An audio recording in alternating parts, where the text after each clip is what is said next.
আপনি একটু পরে মারা যান, কালকে এই মুহূর্তে আপনার ঘরে বিভিন্ন জন বলা বলি করবে, আহারে ও এইটা করছে, ও গতকালকে বাজারে গেছিল এই টাইমে। পরের দিন বলবে আহারে ও এই শীতের কাপড়টা পরতো। তৃতীয় দিন বলবে ও আসলে এই সেই।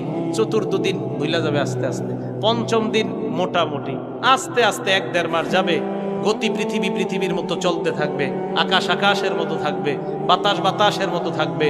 আপনার বন্ধু টন্ধু যারা যার যার কর্মস্থানে সে মতোই করবে, কিন্তু আমি আপনি কবরে থাকতে হবে। এটাই চূড়ান্ত বাস্তবতা।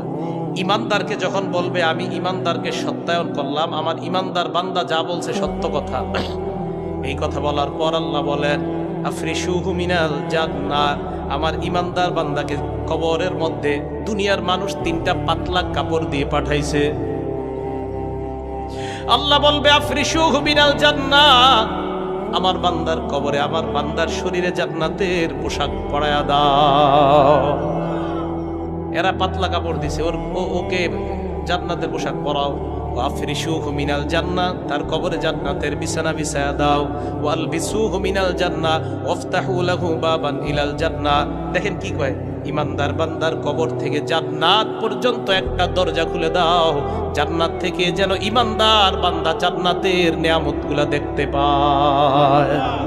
হাদিসে কি আসছে দেখেন, বান্দা জান্নাতের দিকে তাকায়, তাকানোর পর যখন দেখবে হুর খেলমানরা নাচানাচি করে, বান্দার মন চাইবে স্পর্শ করার জন্য।